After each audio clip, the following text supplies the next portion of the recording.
Happy anniversary আমার জান। দেখতে দেখতে আরো একটা বছর করে ফেললাম পার।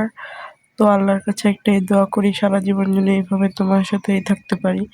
হাজার ঝগড়া হোক, হাজার মারামারি হোক, কখনো কেউ কাউকে ছাড়বো না, ইনশাআল্লাহ। তো তোমার জন্য ছোট্টখাট্ট একটা সারপ্রাইজ প্ল্যান করছিলাম, ভাবছিলাম যে 12টার সময় তোমাকে সারপ্রাইজ দিব।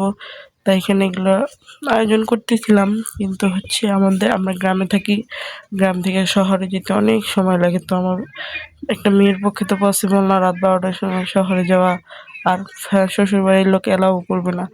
তাই আমি যেভাবে পারছি ছোট্টখাট্ট একটা সারপ্রাইজ দেওয়ার চেষ্টা করছি। এখানে যে 20 টাকা দামের কেক, তারপর দুধ, চকোবিন, আরো কি কি দিয়ে আমি এটা তৈরি করছি। তো তোমরা দেখতে থাকো। এখানে আমি একটা ছোট্ট কেকও নিয়ে নিয়েছিলাম, টাফিন কেক 10 টাকা দামের গুলা। এখানে আমি নিয়ে একদম ক্রাশ করে ফেলছি। ক্রাশ করার পরে যে দুধে ভিজিয়ে 2টা কেক রাখছিলাম, ওগুলো আমি প্লেটে দিব। দেওয়ার পরে এই যে পারফিউম কেকটা মাঝখান থেকে গুঁড়াটা দিয়ে দিব।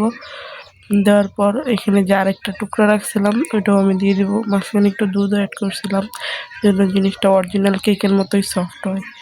সফট করার জন্যই আমি এটা করছি। পরে এই যে এখানে উপর দিয়ে দিলাম। তারপরে এখানে আরো আমি চেপে চেপে উপরের চকলেট গুঁড়ার মতো দিয়ে দিলাম। তারপর দিয়ে দিলাম সামান্য পরিমাণ দুধের গুঁড়া। দুধের গুঁড়াটা দেওয়ার পরে এখানে আমি সুন্দর করে চকোবিন একটা একটা করে দিয়ে দিব। এই যে এখানে চকোবিনগুলো, রং বেরঙের চকোবিনগুলো আমি সুন্দর করে দিয়ে দিতেছিলাম। দেখতে অবশ্য সুন্দর লাগতেছিল, কিউট লাগতেছিল। পরে এই যে হয়ে যাওয়ার পরে এটা আমি ফ্রিজে রেখে দিছি। এটা আমি বানাইছি 8টার সময়, তাকে ঘর থেকে বাজারে পাঠাইছিলাম।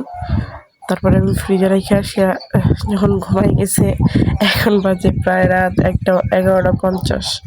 তখন আমি উঠছি, ওইটা একটা কার্ড রেডি করছি, যে কেকের ভিতরে দিছি 2 ইয়ার্স হ্যাপি অ্যানিভার্সারি লেখা। তারপরে যেখানে লাইট জ্বালায়া এগুলো তার সামনে নিয়ে দিতেছি, সাথে একটা ক্যান্ডেল আর একটা ম্যাচ নিয়েছি, আর একটা কেচি চাকু নিছি। তারপরে যে আপনারা ভাবতে পারেন যে সে নাটক করতেছে, কিন্তু আপনারা চাইলে তার অরিজিনাল ভয়েসের যে ভিডিওটা, ওইটাও ছাড়তে পারি। এই যে সেখানে যে ঘুমায় দিচ্ছে, কতভাবে চেষ্টা করতেছে, সে ওঠে না। তারকে আমি একটু ভয় পাইতেছিলাম, কারণ তারা যদি ঘুমের ভিতরে ডাক দেওয়া হয় ভাই, সে এমন রাগ দেখায়।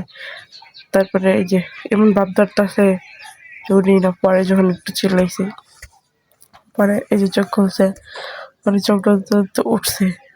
ওইটা যখন দেখছে, সে তো অনেক খুশি হয়ে গেছে। পরে এই যে ক্যান্ডেলটা জ্বালায়া কিছু পিকচার ক্লিকস করলাম, আর তার হাত ধরে একটু পোজ দিলাম। তো এভাবেই যেন সারা জীবন তোমার হাতটা ধরে রাখতে পারি, এটাই আল্লাহর কাছে দোয়া করবো।